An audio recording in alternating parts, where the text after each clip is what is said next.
La question est la suivante. Je suis Oppo. Enfin, je suis pas Oppo, mais je me mets à la place d'Oppo et je me dis, je vous sors plein de nouveaux smartphones. Je vous sors notamment celui-là. Là. Ça, c'est le Find X3 Pro. Le Find X3 Pro, c'est le très haut de gamme. Et je me dis, ben tiens, je vais sortir également le Find X3 Neo qui va être du haut de gamme et je vais sortir en même temps eh bien, le Find X3 Lite qui est un milieu de gamme. Je sors donc 3 nouveaux modèles sur cette gamme Find X3. Ok, génial, Find X3, 3 modèles, ça marche bien. Alors, celui-là, j'en ai déjà parlé, c'est le Pro. Alors le Pro, on va se le mettre de côté, on l'a déjà vu. Si vous n'avez pas vu mon test, je vous invite à aller voir ma vidéo présente bien évidemment en bas ou ici, je sais pas, quelque part. Enfin bref, la vidéo est quelque part, donc ça c'est intéressant. On va se concentrer là-dessus parce que la question est comment est-ce que Oppo va venir faire ses choix stratégiques pour différencier les deux modèles. Soyons clairs.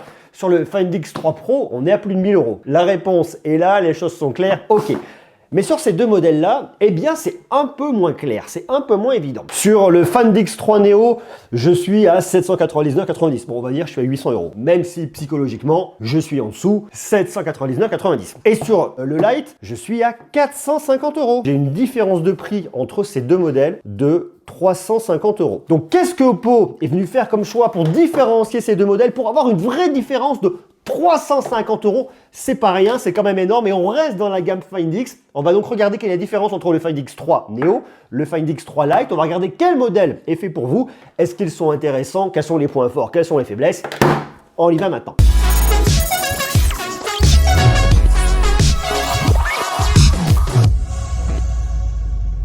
Ah, j'aime bien ces vidéos qui commencent comme ça, paf, on tape de partout, on jette les choses, ça s'envole, c'est formidable. Alors, le Find X3 Pro, on le laisse de côté parce que pour l'instant, on n'en a pas besoin, on l'a déjà vu, on l'a déjà testé et il est vachement bien, hein, avec la caméra microscope, premier smartphone au monde avec une caméra microscope. Je ne sais pas si vous l'avez vu d'ailleurs, dites-le moi en commentaire, est-ce que vous l'avez déjà regardé ce smartphone, est-ce qu'il a pu vous intéresser? Moi, je trouve ça, c'est what the fuck, franchement. La caméra microscope. Alors, regardez, on a ici les deux boîtes et on a surtout ici, hop là, les deux smartphones. On vient les différencier réellement au niveau du dos. Alors, ici, on m'a envoyé la même finition qui s'appelle l'Oppo Glow. L'Oppo Glow, c'est un espèce de reflet. Regardez, on a l'impression que ce ne sont pas les mêmes. En fait, ce sont exactement les mêmes. Ça vient de la lumière, pardon. Ce qui fait que ça va vous donner un peu toutes les couleurs de l'arc-en-ciel qui vont passer dedans. Alors la différence, on la voit surtout ici au niveau du design, au niveau des caméras.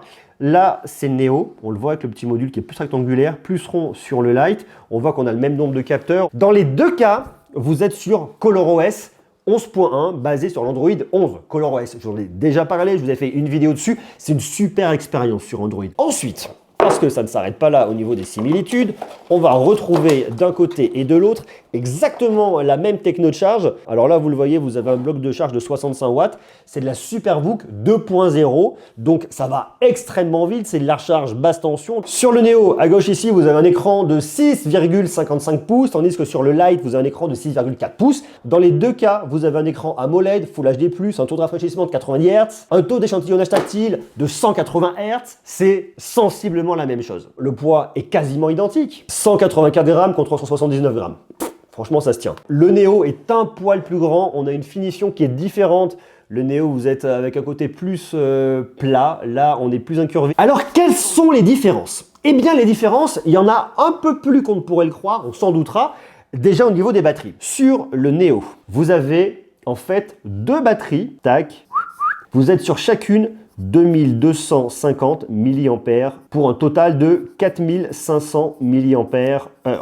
Ça, c'est le Neo. Tandis que sur le Lite, vous êtes à 2150 mAh de chaque côté pour un total de 4300 mAh. Vous l'avez déjà calculé, vous êtes bon en maths, bravo et félicitations. Après, il y a une autre différence et on y vient, c'est que vous n'avez pas les mêmes processeurs à l'intérieur. Autant sur le Pro, vous avez un Snapdragon 888 qui est aujourd'hui le processeur le plus performant du marché. Sur le Neo, c'est un peu différent. Vous avez le processeur le plus performant du marché de 2020, de l'année dernière, c'est le Snapdragon 865 5G, à la différence du Lite, où vous êt sur une version différente, c'est une autre série, on n'est pas sur la série 8 de Qualcomm, on est sur la série 7, et je vous en ai déjà parlé de ce processeur, c'est le Snapdragon 765G. On va avoir une différence de performance, mais quand même, sur le Lite, on reste dans le haut du panier. On reste dans les processeurs les plus performants. Donc en termes de performance, vous êtes tranquille. Ici, vous avez 12 Go de RAM plus 256 Go de stockage. Sur le Lite, vous avez 8 Go de RAM et vous avez 128 Go de stockage non extensible dans les deux cas. Donc on voit qu'on a une différence de performance et on a 350 € d'écart. À un moment, il faut bien venir la chercher quelque part, c'est 350 € d'écart. Les technos de RAM sont exactement les mêmes, c'est de la LPDDR4X. Autant on a de l'UFS 3.1 ici sur le Neo, autant on a de l'UFS 2.1 sur le Lite qui ira un peu moins vite en lecture et en écriture. Voilà, une fois de plus, on vient chercher ces 350 € quelque part. Cette petite différence de prix se fait là. Sur le Neo, on a du Wi-Fi 6. Sur le Lite, on a du Wi-Fi 5. Il y a un autre point qui est assez intéressant, par contre un peu plus conséquent, c'est au niveau de l'expérience audio. Alors, je vous fais écouter. Sur le Neo, vous avez des haut-parleurs stéréo. Celui-là et celui-là. L'autre haut-parleur que vous avez ici, là sur la droite, c'est vraiment un petit haut-parleur de confort qui vient rajouter, mais ça reste quand même assez médium. On n'a pas la même expérience de stéréoscopie, j'en ai déjà parlé. Bon voilà, c'est pas parfait, c'est pas idéal, c'est comme ça. Mais malgré tout, on a des haut-parleurs stéréo. Ici, par contre, on le voit, on n'a absolument aucune prise jack nulle part. Ok, sauf que sur le Lite, eh bien, on retrouve une prise jack. Ça, c'est intéressant parce que les prises jack, on les retrouve surtout dans le entrée milieu de gamme. Et ici, comme on est sur un smartphone milieu de gamme, eh bien, Oppo a dit on va venir mettre la prise jack. Pourquoi? Parce qu'on a plus de place à l'intérieur, donc on vient la mettre. Et dans ce segment de prix, ça marche bien. Là, pour le coup, vous n'avez absolument aucun haut-parleur stéréo, haut-parleur mono. Le son est quand même beaucoup moins fort, on a moins de volume. Après, une différence au niveau du Bluetooth. Bluetooth 5.2 pour le Neo, Bluetooth 5.1 pour le Lite. Mais là où il y a une grosse différence, et là où on vient vraiment comprendre ce fameux delta des 350 €, oui, je le refais une fois de plus parce qu'il faut bien comprendre ça, 350 €, c'est sur la photo. Ce qu'il faut bien comprendre, c'est que le Neo, il hérite du Pro. Plus. Le Lite, c'est tout autre chose. Ici, en fait, vous avez le même capteur de 50 mégapixels qui est co-développé avec Sony pour Oppo spécialement. C'est l'IMX 766, qui ouvre f 1.8, stabilisation optique, stabilisation électronique, avec un autofocus omnidirectionnel. Vous retrouvez également le même téléobjectif. C'est un 13 mégapixels qui ouvre f 2.4, stabilisation électronique. Et là, je vous cache pas qu'avec un téléobjectif, s'il n'y a pas de stabilisation, franchement, on se fait mal. Ce qui va changer par rapport au Pro, eh bien, c'est l'ultra grand angle qui va pas être le même. Ici, on est sur un 16 mégapixels, c'est une caméra de Sony. C'est l'IMX 481 qui ouvre à f 2.2, stabilisation électronique. Et puis, vous avez ici planqué juste là, c'est de la macro 2 mégapixels qui ouvre à f 2.4. Bon, lui, il est là, histoire 2, mais bon, vous connaissez mon point de vue sur la macro. Je préfère qu'on vienne le faire avec un très bon ultra grand angle qui fasse macro, plutôt que vous mettre une petite caméra de 2 mégapixels qui fasse de la macro.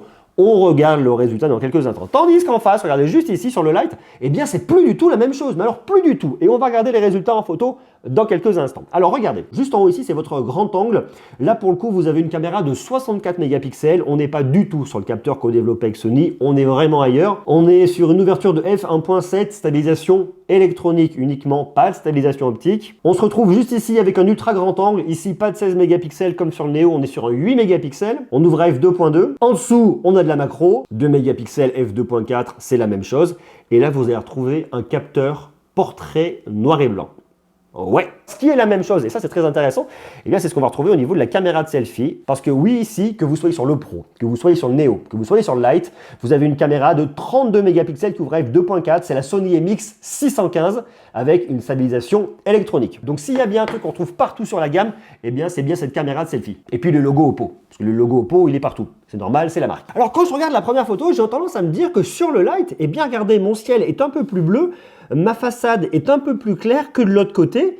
Mais ce que je vois également et ce qui m'intéresse, eh bien, c'est que là, j'ai un truc qui est plus naturel sur la gauche et vous allez le voir un peu plus loin. La même chose ici, mon ciel va être beaucoup plus éclatant sur le Lite, ma façade beaucoup plus claire, tandis que de l'autre côté, eh bien, j'aurai plus ces ombres et j'aurai un côté un poil plus naturel quand même, c'est un peu moins poussif. Je viens continuer ici, je me rapproche, je fais les mêmes observations au niveau du bâtiment et au niveau du ciel. Je vois qu'ici déjà sur le Lite, eh bien, je récupère beaucoup de bruit. Je récupère du bruit ici. Mes nuages, j'ai l'impression que c'est une espèce de pop art, tellement que c'est poussif au niveau du bruit. Tandis que de l'autre côté, ça va bien. Alors c'est normal parce que là, je suis effectivement sur mon capteur principal, mon 64 mégapixels, et que forcément, bien à force de venir zoomer dedans, ça marche moins bien. Je me rapproche au max. Bon, c'est pas dingue, mais malgré tout, sur le Neo, c'est mieux que sur le Lite. Vous le voyez notamment sur le tag en rouge ici, ou sur le Lite, ça part quand même un petit peu en cacahuète. Il y a un rendu qui est plus naturel sur la gauche sur le Neo que sur le Lite à droite, et on va venir le voir un petit peu plus loin. Je passe sur l'ultra grand angle, j'ai des bleus qui sont beaucoup plus soutenus sur le Neo que sur le Lite, tout de suite beaucoup moins. Je récupère du bruit directement. Quand je me rapproche davantage, j'ai tout de suite beaucoup plus de mal sur le Lite. On voit que l'algo est un peu plus poussif pour essayer de proposer une image qui convienne, alors que de l'autre côté, comme j'étais l'objectif, ça marche bien. Et lorsque je le pousse au max, aïe aïe aïe, ça fait mal. On fait la même chose ici. On regarde bien les nuages. C'est vraiment ce qui m'intéresse, ce ciel qui dit tout de suite, bon là d'un côté et de l'autre, ça conviendra comme ça. L'ultra grand angle, ça va, mais on a une vraie différence de colorimétrie sur l'ultra grand angle. Là, on est tout de suite sur un bleu. Il y a une vraie cohérence, vous voyez, sur le Neo, entre le capteur principal et l'ultra grand angle. On est sur les mêmes bleus au niveau du ciel, on est sur la même colorimétrie, ça va bien. Tandis que de l'autre côté, eh bien, c'est pas ça. On vient se rapprocher, ok. J'ai déjà du bruit sur le Lite. Et là, tout de suite, ça devient un peu plus compliqué pour le Lite quand je vais beaucoup plus loin. Et lorsque je me rapproche au max, tout de suite, vous voyez, assez difficile. C'est très difficile, mais c'est normal. Alors, caméra de selfie, je passe rapidement, mais c'est la même chose, donc on oublie. On continue ici sur le Neo et sur les... Alors, regardez, ça c'est marrant parce que j'étais dans une zone, j'étais un peu plus à l'ombre et je viens photographier des choses plus au soleil. On voit que c'est un poil poussif pour venir reconstituer la maison derrière. J'ai l'impression que sur le Lite, c'est quand même pas trop mal au niveau de l'arbre sur la gauche, mais j'ai plus de détails sur mon arbre, ici là, sur le Neo, sur la photo de gauche, que sur le Lite. Sur ma photo de droite, je suis un peu plus jaune. Ici, j'ai quand même plus de détails. J'ai mon ciel qui va être plus péchu ici sur le Neo que sur le Lite.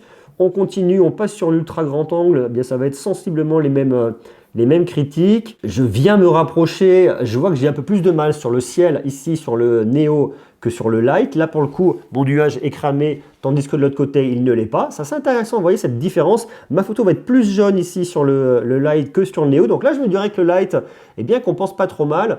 Je viens me rapprocher, eh bien, je vois tout de suite sur le Lite, eh bien, il a du mal. Et on le voit sur la brique là, il est poussif de chez poussif. Et lorsque je viens au max, bon ben voilà, on oublie. Et c'est là que ça devient vraiment intéressant, que c'est très révélateur. Regardez là, mon Neo à gauche, j'ai un ciel qui est bien, on voit bien le bleu, on voit bien les arbres devant. Là, sur le Lite, l'algo va venir à chercher à compenser ce qu'il a du mal à faire. Donc là, j'ai un ciel qui n'est plus bleu, c'est le même moment. C'est vraiment photographié à 5-10 secondes d'intervalle. Eh bien, je vois que mon ciel devient tout blanc. Je vois que mon vert, eh bien, sur les arbres devient un peu vert jaunâtre. On a complètement perdu tout ça. La plage dynamique, on lui a dit au revoir. On vient effectivement compenser au niveau des petits arbustes par rapport au Neo de l'autre côté, mais c'est pas beau. Enfin, le rendu n'est plus naturel. On a tout perdu. Les couleurs sont plus du tout naturelles et on est sur une scène qui n'a plus rien à voir. Je passe sur l'ultra grand angle, c'est la même chose. Hein, le ciel n'est plus bleu, les couleurs sont très pâles, c'est pas beau du tout. Je viens me rapprocher, je conserve de la qualité sur mon Neo, sur le Lite, je suis complètement perdu. Et lorsque je commence à zoomer davantage, eh bien l'algo compense, ça marche pas. Et lorsque je zoome au maximum, voilà, ça marche pas, mais ça c'est normal. Et la même chose sur cette scène-là. Regardez, j'ai bien mon ciel bleu sur le Neo, sur le Lite, j'ai un ciel qui est bleu pâle. Je perds quand même au niveau de mon vert qui n'est plus le même. Alors, ce n'est pas les mêmes capteurs, mais c'est vraiment ce côté de traitement, voir comment est-ce qu'il arrive à s'en sortir dans des scènes comme ça. Là, regardez, là, j'ai un ciel qui est plus, qui marche plus. Là, j'ai des nuages qui sont cramés. De l'autre côté, sur le Neo, ça marche bien. Je viens zoomer. Je suis toujours beaucoup mieux ici sur mon Neo que sur mon Lite. En fait, ce que je vois globalement, c'est que mon Neo, il gère mieux la plage dynamique. Lorsque je suis en plein soleil et que je prends des choses en plein soleil, le Lite s'en sort pas trop mal. Mais dès que je viens me positionner à l'ombre et que je shoot des choses en plein soleil, là ça devient poussif et c'est plus dur pour lui. Il y a quand même 350 € d'écart et on y retrouve vraiment ici. Regardez dans le détail, c'est pareil, en venant pusher, ça devient tout de suite beaucoup plus difficile. Sur la macro, c'est la même chose. Le Lite a beaucoup plus de mal que le Neo. C'est pareil, là je retrouve plus de détails effectivement ici sur mon Neo que sur mon Lite. Sur la photo de nuit, c'est aussi très intéressant.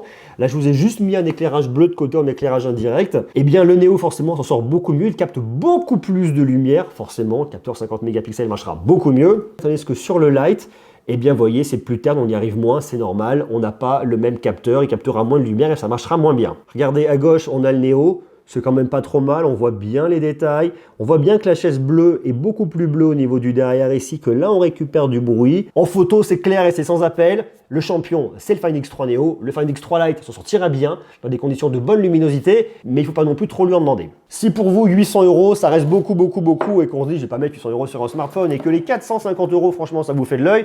Et si votre usage principal, eh bien, c'est le gaming, vous allez sur le Lite. À 350 € d'écart, je peux vous assurer que vous ne serez pas déçus. Mais par contre, là-dessus, la photo, c'est un peu moins ça. Si pour vous, la photo, c'est extrêmement important et que vous voulez quelque chose qui se rapproche réellement de la réalité, eh bien, on va venir ici, on va venir mettre un peu plus d'argent Parce que la différence, elle se fait vraiment là-dessus, au niveau des capteurs. Le fait d'avoir le même capteur que le Find X3 Pro, eh bien ça se paye. Ça se paye, c'est sûr. On n'ira pas aussi loin que le Find X3 Pro. Attendez, c'est normal, 800 €, on va pas tout avoir non plus. Mais par contre, je puis vous assurer que si vous voulez un smartphone extrêmement performant, endurant, expérience logicielle top, très bon en photo, mais que vous voulez pas non plus prendre un smartphone à plus de 1000 €, le Neo, il est top. Donc voilà, la grosse différence, elle se fait surtout au niveau de la photo. Donc la question à laquelle il faut que vous puissiez répondre, est-ce que vous voulez un smartphone qui fasse des photos fidèles à la réalité, Neo, ou est-ce que vous acceptez quelques petits compromis, mais qu'à côté de ça, vous voulez une machine extrêmement performante et sans concession, Lite. Et si vous pouvez vous le permettre, le Pro est vraiment magnifique. Voilà, moi j'étais vraiment intéressé de faire ça parce que c'est deux smartphones que j'ai trouvé intéressants et je me suis vraiment posé la question. Alors je connais la fiche technique, mais la fiche technique c'est pas suffisant. Il faut l'essayer, il faut aller sur le terrain. Je me suis dit 350 € dans deux, c'est quand même beaucoup d'argent. Il y a un delta qui est énorme, mais en les regardant comme ça, on se dit bon, ok. Et puis je vous assurer que derrière, ces 350 € d'écart, ils sont vraiment là et ils sont vraiment là au niveau de la photo. À vous de me dire ce que vous en pensez en bas, en commentaire. Quant à nous, on se retrouve très vite pour continuer à parler d'Oppo, bien évidemment, de smartphones, de photos, d'amour et tout ça. Des bisous de l'amour, à bientôt. Ciao.